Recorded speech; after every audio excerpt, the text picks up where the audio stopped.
在最近过年的这一段时间里面，我经常会刷到关于双篮球鞋的视频。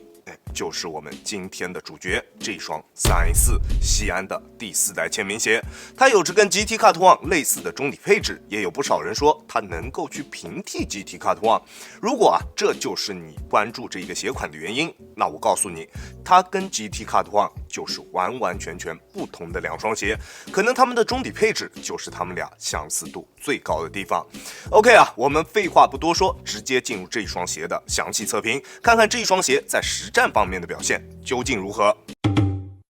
西安4代使用了这种全掌的等高线纹路，对于各个方向都有针对性的纹路进行应对，但是因为在前掌内侧这一个区域并没有纹路的覆盖，所以对于变向比较多的球员来说，它并不是特别的友好。如果做一些比较大幅度的变向，会有一定几率出现脚底下打滑失去抓地的情况。当然西安的篮球鞋，我相信变向党们应该看都不会看它一眼，对吧？而且它单支42.5码，接近410克的重量，我相信小快灵的球员们也不会过多去考虑这个鞋款，所以这个问题我觉得倒也无所谓，还算可以接受。只要你变向不多，它的抓地还是比较可靠的。即使在有灰的室内木地板上面，我们只需要时不时的用手去擦拭一下大地，脚底下就能拥有够用的抓地力。不过它的整体耐磨表现并不是特别出色，大底的纹路偏细，深度也算不上特别深，虽然有着不错的硬度，但是要用来打外场，我觉得还是会有点够呛。这一双鞋我只推荐大家在室内的木地板上面进行使用，即使是室外的塑胶场地也不要轻易尝试，好吧？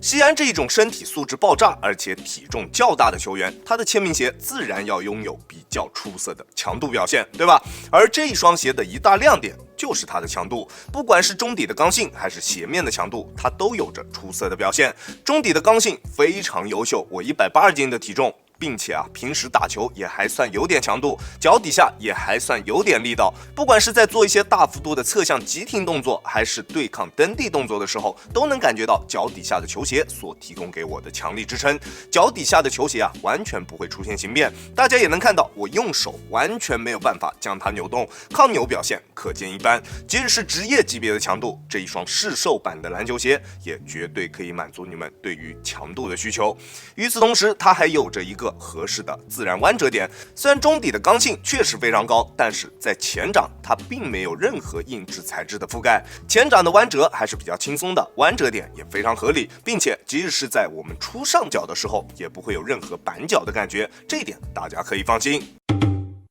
在稳定性方面，它的表现也同样十分出色。前掌外侧明显的外扩，能有效提升整一双鞋的防侧弯表现。整一个大底也非常的平整，中底的重心控制的也比较合适，穿在脚上的感觉就是四平八稳，不会有任何不放心的感觉。但是对于我个人而言我这2年会更加青睐一些搭载弧形大底的篮球鞋，对于球鞋的灵活性要求会比前2年要更高一些。因此像这一双西安4代这一种更加注重稳定性的篮球鞋，我穿着反而会觉得不太得劲。如果你的脚踝力量偏弱，那我个人更加推荐你去选择这些稳定性比较出色的篮球鞋。相反，如果你的脚踝力量比较出色，并且对于球鞋的灵活性有一定的要求，那去选择一些搭载弧形大底的篮球鞋，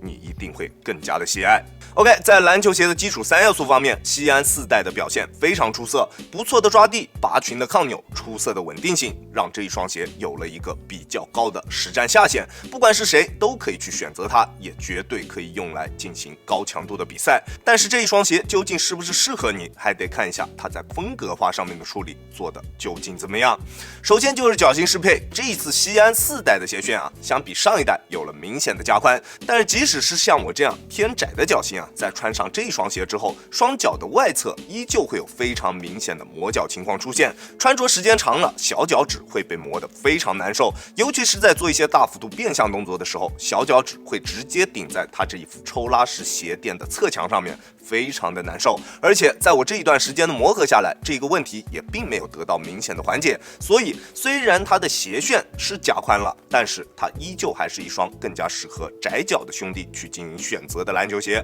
即使正常脚型，我都不是特别的推荐你去购买，好吧？必须要是窄脚才可以。当然，如果你的脚型能够适配这一双鞋，那你就能在这一双鞋身上得到非常不错的包裹以及支撑。较厚的鞋舌以及不错的内部填充，在拉紧鞋带之后，鞋面能够给我们的双脚进行一个全方面的均衡加压。除了小脚趾这个位置确实有点磨脚之外，其他各个位置都非常舒适，恰到好处，并且得益于它大量高强度的鞋面材料加持，让这一双鞋拥有了十分出色的鞋面支撑。不管做什么动作，它的鞋面都可以很好的兜住我们的双脚，但是它的鞋面透气性存在着比较大的一个问题。一般来说一双篮球鞋即使是不透气也完全没有任何问题，毕竟我们只是在打球的时候穿，对吧？但是这一双鞋不够出色的透气性表现，导致了它出现了比较明显的锁定隐患。大家可以看到，它的鞋垫是这种全泡棉的材质，类似于 GT Cut One 或者是我们现在很多国产品牌的抽拉式鞋垫的这种材质，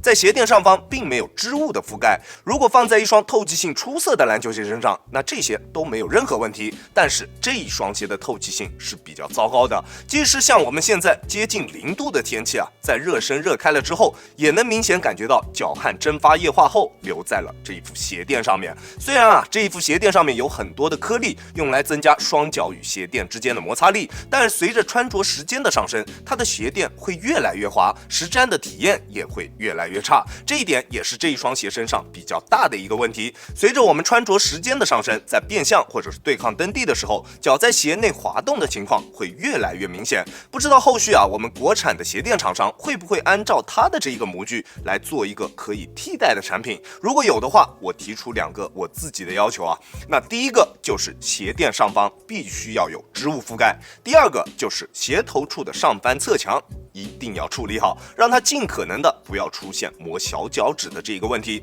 只要解决了这2个问题，我相信这一双西安4代以及你们厂商的这一款鞋垫应该都会有不错的销量。当然这一次西安4代的这一副鞋垫以及它的中底组合在实战方面的体验其实还是比较不错的。全掌的 Zoom 加上 Cushilon 3.0 的鞋垫，不仅保证了脚感，还有着不错的反应性表现。我个人是比较依赖第一步爆发突破的球员，所以对于卸力感非常的敏感。而这一双鞋把这2项比较容易偏软、比较容易卸力的科技加在一起之后，却没有出现明显的卸力感。在我发力蹬地的时候，脚底下的感觉还是比较直接的，这一点必须要给他好评，非常棒。不过这2项科技还有一个比较大的缺点，就是缓震极限。这一点在这一双鞋身上的表现依旧跟之前一样，不算出色。我180斤的体重，在单纯使用脚后跟着地的时候，还是会有非常明显的震脚感出现。如果你对于缓震的要求会比较高，可能它并不能满足你的需求。而这一双鞋相比上一代进步最为明显的一个地方，就是它的中底过渡。中底较高的上翘幅度以及不错的脚感，让它有了非常出色的滚动感表现。在使用全掌跑动的过程中，整一个中底的过渡非常的丝滑，非常的流畅，不会有任何断层的感觉。在蓄力起跳的时候，从蓄力到起跳的整一个过程，中底的过渡也都非常棒。它还是比较适合跑跳性的球员去进行选择的一款篮球鞋。不过如果你是习惯使用前掌跑动的球员，因为它在前掌并没有放置任何硬质的板材或者是碳板之类的材料，所以在单纯使用前掌跑动的时候，前掌的推进感并不明显。这一点你们还是有必要了解一下的，好吧？这一双西安4代是西安这4代签名鞋当中实战性能最为出色的一款，它在各个方面都有着不错的表现，但是在一些细节方面的处理依旧算不上特别出色，还是有着比较大的一个进步空间在的，可以算是一双主打稳定和强度的